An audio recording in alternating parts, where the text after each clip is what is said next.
महानगरपालिकेच्या निवडणुकीचा बिगुल वाजला आहे। 2022च्या सुरुवातीच्या काही महिन्यात स्थानिक स्वराज्य संस्थांची निवडणूक होणार आहे। यंदा गोरेगाव विधानसभेत भारतीय महासंघ पार्टी सुद्धा प्रतिस्पर्ध्यांना कडवी झुंज देणार आहे। पर्यावरणाचे संरक्षण, अनधिकृत इमारती बांधणाऱ्या बिल्डरांना दणका, शिक्षण, तरुणांसाठी रोजगार निर्मिती अशी अनेक उद्दिष्टे ठेवून बिहार, उत्तर प्रदेश यानंतर आता भारतीय महासंघ पार्टी मुंबईतही आपले पाय घट्ट रोवण्यास तयार झाली आहे। नुकतेच 15 ऑगस्टच्या निमित्ताने कोविड काळात फ्रंटलाईन वर्कर्स म्हणून काम करणाऱ्या लोकांचा सत्कार यांच्यातर्फे केला गेला। यावेळी झालेल्या पत्रकार परिषदेत अजून काय काय म्हणाले पाहूया। आज ये जो कार्यक्रम आप लोगों ने रखा है, ये किस विशेषता पे ये कार्यक्रम रखा है? आज हम लोगों ने ये जो कार्यक्रम रखा है, इस कोरोना के महामारी काल में जो हमारे फ्रंट लाइन वर्कर हैं, जैसे कि पुलिसमैन हैं, हमारे डॉक्टर हैं, सफाई कर्मचारी हैं, जो हम घर में बंद थे और वो रोड पे काम कर रहे थे, पब्लिक के लिए सेवा कर रहे थे। आज 15 अगस्त के उपलक्ष्य में हमने उनको सम्मानित करने का फैसला किया है। पिछले साल भी हमने गोरेगांव पुलिस स्टेशन को जो कार्यरत पुलिस थे उनको सम्मानित किया था। इस बार हमने उससे बढ़ के डॉक्टर्स और जो सफाई कर्मचारी हैं उनको भी हम लोगों ने बुलाया है। आज का दिन इसलिए चुना है क्योंकि 15 अगस्त आज 75वें साल गिरा है हमारे आज़ादी का, और पिछले साल भी 15 अगस्त इसलिए चुना था क्योंकि उस दिन हमें आज़ादी मिली है। और अभी जो बेरोज़गारी से आज़ादी है, जो हमारे यहाँ व्यवस्था है, कुव्यवस्था, उससे आज़ादी लेना है। तो हर एक बिगुल में 15 अगस्त को ही फूकूंगा ताकि लोगों को इससे निजात मिले। व्यापारी लोगों का समस्या है, अभी आज कोरोना काल में 3 बजे के बाद बीमारी नहीं घूमता था। आज जो सरकार ने किया है बहुत अच्छा किया है। अभी कम से कम व्यापारी वर्ग के लिए जो काम करने वाले लोग हैं उनके लिए थोड़ा सा सहूलियत हुआ है। अभी हम सुरक्षा भी चाहते हैं, सेफ्टी भी चाहते हैं और विकास भी चाहते हैं। हमारा मोटो ये है, हमको किसी को बिगाड़ना नहीं है, हमें सरकार के खिलाफ नहीं बात करना है, लेकिन सरकार से ये मांग है कि यहाँ जो पब्लिक को त्रासदी है, जो तकलीफ है, उसका निवारण करें। जैसे कि आज आपका कार्यक्रम गोरेगांव में हो रहा है, तो गोरेगांव से मुख्य समस्याएं आपको क्या दिखाई दे रही है, जिससे सबसे पहले आप दूर करना चाहिए? गोरेगांव में कई समस्या है। जो गोरेगांव के लोकल हैं, जो यहाँ के वासी हैं, अभी यहाँ की ज़मीन जो बिल्डर हड़प के रखे हुए हैं। आज मोतीलाल नगर जो 125 एकड़ ज़मीन है गवर्नमेंट का, आज 125 एकड़ किधर दिखाई दे रहा है? सब बिल्डर और जो जिनको समझ में आया है जो हमको ये हड़पना है, उनको हड़प के बैठा है। सबसे पहले तो हमको गोरेगांव को उनका सम्मान दिलाना है। जो गोरेगांव में जितना ज़मीन है जो इलीगल लोगों ने कब्जा करके रखा है, जो बिल्डर ने कब्जा करके बिल्डिंग बनाया है, हमें उनके खिलाफ पहले आवाज़ उठाना है। प्लस जो गोरेगांव के लोकल है उनके जितना मूलभूत सुविधाएं हैं, जैसे भी बहुत सारे झोपड़पट्टी में पानी का व्यवस्था नहीं है, अभी सड़क की व्यवस्था आप देख ही रहे हैं। यहाँ का जो सिटिंग विधायक है वो भी बहुत अच्छा काम किया है, लेकिन जो करना चाहिए था उन्होंने वो नहीं किया है। अभी जो आगे बाकी का काम है हमारी पार्टी करेगी। जैसे कि अभी पता चला है कि आप लोग के कैंडिडेट 2022 के नगर सेवक की चुनाव करने वाले हैं, तो उसके लिए किस तरह से तैयारी रहेगी आपकी? सबसे पहले तो 15 अगस्त की ढेर सारे शुभकामनाएं। माता, बहन, चाचा, चाची, मेरे भाई, मेरे बच्चे लोग, सबको मैं ढेर सारे शुभकामनाएं देता हूँ। कुछ चीज़ें ऐसी है जो विरासत में हमें पिताजी से या माँ से या दादा से, आज़ादी से मिलते हैं, लेकिन उसको संभालना पड़ता है। अपनी नगर सेवक की बात किया, नगर हो तो सेवक भी मिले, सेवक ऐसा मिले जो महासंघ जैसे हो। हमने ये पार्टी में इसके लिए ज्वाइन लिया हूँ और मन से काम कर रहा हूँ कि ताकि इंसानों को, समाज को, माँ बहन को, सबको एक नगर सेवक मिले। जो आज की डेट में नगर सेवक की 6 बजे के बाद फ़ोन नहीं लगता है, तो वो रहता है गोठली मारने में। ये सब चीज़ों को निकालना है। अभी 2022 में हम लोग ज़्यादा से ज़्यादा सीट पे हम लोग नगर सेवक के रूप में बच्चे लोगों को खड़ा करेंगे। ऐसे नौजवान को खड़ा करेंगे जो समाज के लिए एक बहुत बड़ी एक चुनौती बन करके खड़े रहेगा, और मजबूरन वो लोग सीधे रहेंगे। ऐसे वादे तो चुनाव से पहले सभी नेता करते हैं, आप पे क्यों भरोसा किया जाए या जनता आप पे क्यों भरोसा करे? कुछ चीज़ें तो ऐसी होती जो भरोसा करना पड़ता है। हमें वो रोटी नहीं सेकना है जिसमें कि समाज की एक संस्कार खत्म हो। हमें ऐसी पॉलिटिक्स नहीं करना है। पॉलिटिक्स करने के लिए तो मैं आज 22 साल से मैं जनसेवक के रूप में काम कर रहा हूँ। मैंने आज पार्टी, आज जो गोरेगांव के जो बहुत बड़े बड़े नेता लोग हैं जो मेरे साथ, मैं उनके साथ में रहा हूँ। मैं बच्चे के बर्थडे में भी मेरे घर पे आए हैं महान बाबू। बड़े बड़े हस्तियों लोग ने मुझे ऑफ़र किया है पद पोस्ट के लिए क्यों नहीं गया? मुझे भी एक ऐसी चीज़ की तलाश थी जहाँ में कि महान आदमी की संग हो। आपको तो मालूम है संग क्या चीज़ है। संस्कार से जुड़ी हुई चीज़ों को संग कहते हैं।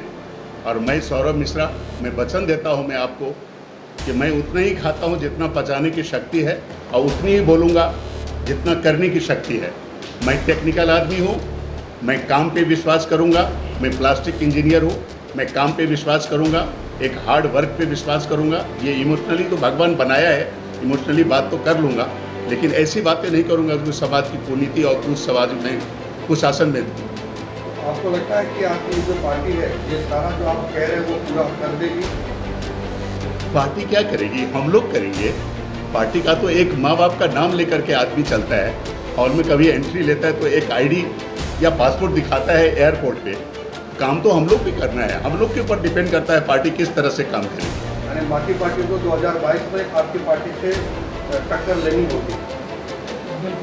बिल्कुल। जय माता दी।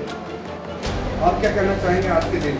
हम आज के दिन 15 अगस्त में हम सभी भारतवासियों को भारत माता की जय, और हमारा संघ भारतीय महासंघ आगे बढ़े, हम यही दुआ करेंगे। जय माता दी।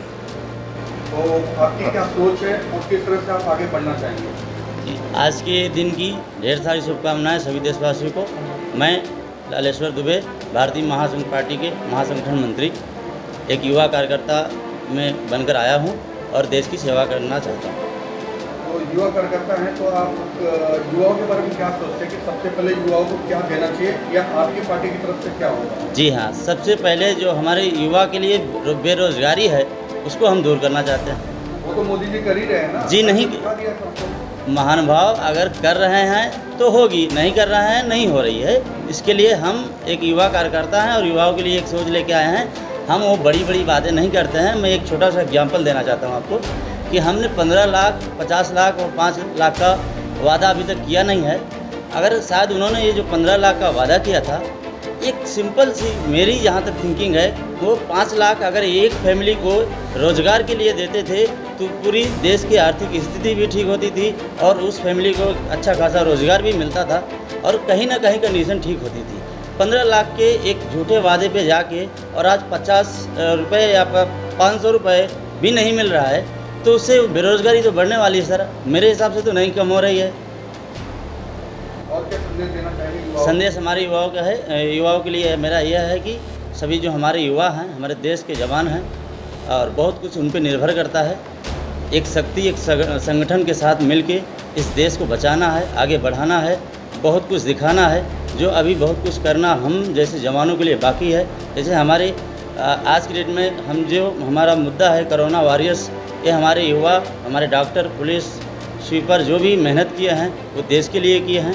हम भी एक दूसरे से मिल के एक विभाग मिला के पूरे देश को आगे ले जाना चाहते हैं। क्या कहना चाहेंगे? आपका कार्य किस तरह का रहेगा गोरेगांव में? हमारा कार्य है कि लोगों को शिक्षित करना, समझदार बनाना। हमारा ये उद्देश्य है कि लोग शिक्षित होवे, रोजगार पावे और समझदारी से एक दूसरे को सहयोग करे। समाज का सेवा और सहयोग से होता है। पहला कार्य क्या करना चाहेंगे आप? लोगों शिक्षा या समाज या और बेरोजगारी को? हमारा उद्देश्य ये है कि लोग जागृत हुए। पहला नंबर शिक्षा से। शिक्षा अगर में लोगों के पास होता है तो हर समाज की बुराई और अच्छाई उनके समझ में आती है, और शिक्षित रहेंगे तभी उनके पास रोजगार और व्यवसाय करने की क्षमता रहती है। क्या कहना चाहेंगे आप? कहना तो हम यही चाहेंगे, गोरेगांव की विधानसभा के लिए जो गोरेगांव की जनता है वो सही उम्मीदवार चुने और सही फैसला ले। अभी उन्होंने जज्बात में आकर न कोई फैसला ले, ना कोई फैसला सुनाए। अभी जो सही है, जो राइट है, उसके तरफ जाए।